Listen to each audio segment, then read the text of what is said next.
Assalamu alaikum guys, welcome back to the channel. Today I'm just gonna show you my latest project. Basically I've decided to turn one of my figs, the Osborne prolific fig, into a Frankenstein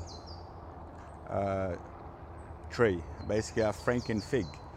If you're not familiar with that term, a Franken fig is basically a fig that has multiple grafts of different varieties of figs on it. Thus the name or the term Franken fig.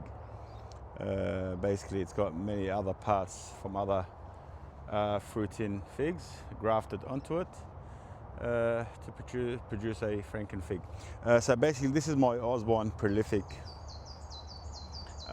fig, which is I love this fig too actually. It's not I didn't target this fig specifically because it's inferior or anything like that. It's because it's so vigorous and I don't need that much fig on that particular type of fig, which is like a sugary sort of very sweet type of fig. So I've decided to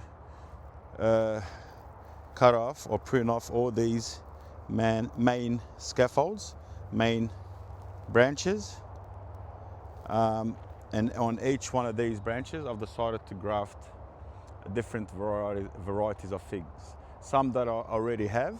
And the reason why I want to graft figs that I already have onto this mainly is to save space.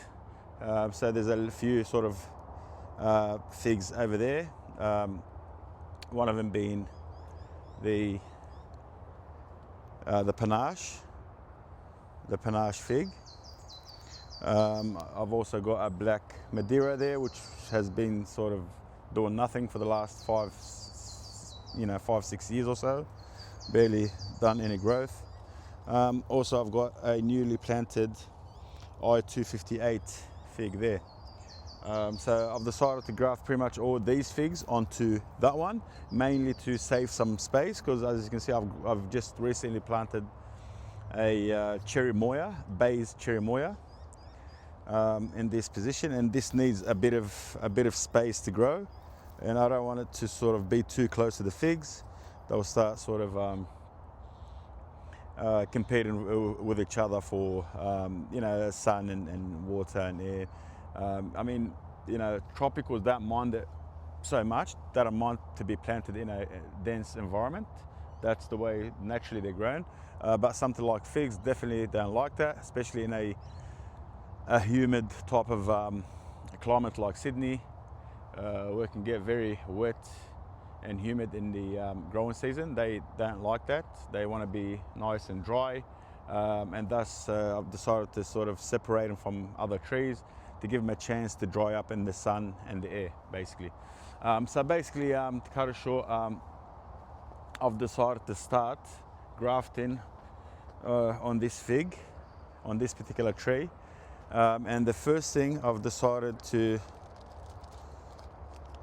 graft on it, or the first variety of figs, let me just take this off without damaging it, there you go. As you can see, it's a great success. The first thing, so I've grafted 2 grafts of the same variety, and the reason why I've done 2 on this branch, just in case one didn't take, I'll have the other one as a backup. But alhamdulillah, both have taken, both grafts have taken, and basically this is no other than the one and only Black Madeira. Anyone that knows figs knows what a Black Madeira is. It is supposed to be top tier, one of the best, arguably the best tasting fig in terms of tasting. Doesn't have a good reputation when it comes to growth and coping with the weather and splitting and things like that. But when it comes to taste, it is most say second to none. And mine is no exception. I've planted it in the ground, and at 5 years, and it still didn't make it past a meter high, barely 3 feet high. So it did struggle, like many people reported. you know, you know, when it comes to growing, you know, conditions and things like that, growing habits. So I've decided to graft 2 scions from my Black Madeira tree onto this Osmo Prolific, and I've used the bark grafting technique. You know, I will make a video later on when I decide. It's too late now. This is basically the end of autumn, literally a few weeks away from winter, so it's not the ideal time to graft things. But I did this. This is probably 6-7 weeks, almost 2 months ago when I first grafted this. You know. This tree with this Black Madeira. So, you know, the weather was still reasonably warm at the time, so I was able to do it. I wouldn't attempt it now because, as you can see, you know, they've started their dormancy process, and it's not the best time to do it. I'll try again maybe this early spring, and I will make a more detailed video of how I graft it and what works for me, and hopefully it'll work for you as well. But as you can see, it's a great success. I've got a healthy looking Black Madeira graft.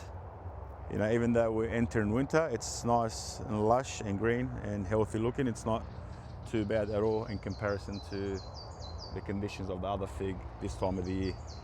So it's a great success. Very, very happy with the results.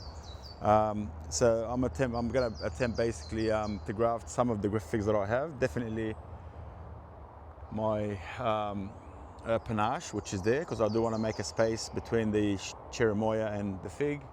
Most likely also the I-258.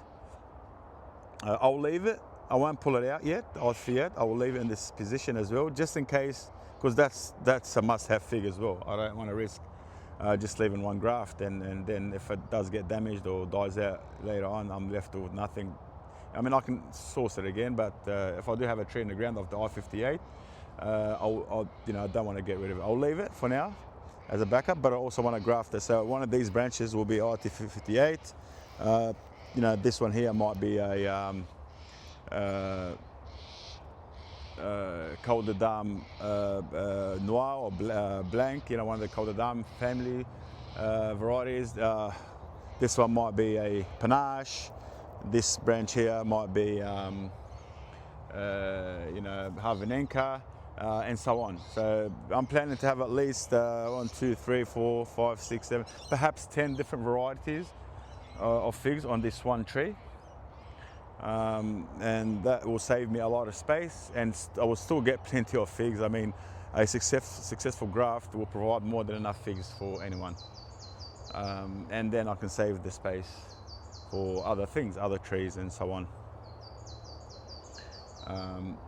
Yeah, so you can see the condition of the garden at the moment. It is the entrance to winter, so not surprisingly, a lot of things have started their dormancy process. But I was still eating figs up to this point, you know, the ones that ripen late and so on. You know, obviously not as prolific as the growing season during summer, but still decent. Oh yeah, this is what's cranking at the moment, what's ripening. It's my Foodie persimmon. I don't know if you've seen my previous videos, but this thing was absolutely loaded. The branches, literally, as you can see, they have this shape, this bending shape, because there was so much fruit on them that it couldn't support itself or support the fruit. So it wilted. Most of the branches sort of wilted, and they froze in that position. But I had to call in the cavalry to help me out. Literally, anyone, family, friends, anyone that came past, I was giving them bags, literally bags of persimmons to help me with this thing, because mashallah, it is so productive. I literally could not keep up with it.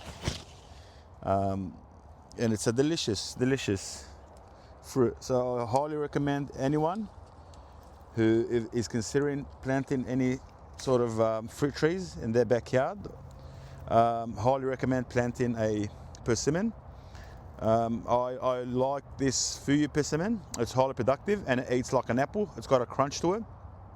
But also if you let it go to fully ripen on the tree, or even on your bench, you know, inside the house for a few days, it'll completely ripen. It'll go soft and gooey, and the flavor will intensify, just like a astringent type of persimmon. This is a non-astringent type. Bismillah.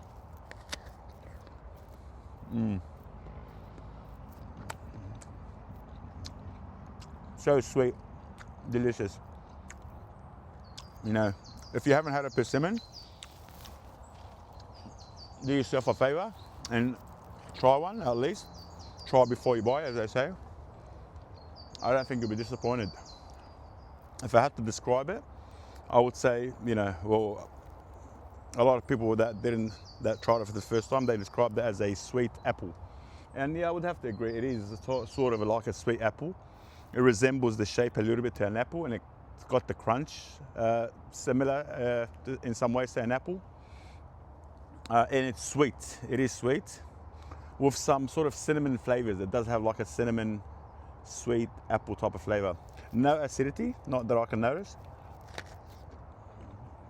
But excellent, excellent fruit. And basically, yeah, that's what's happening now in the garden.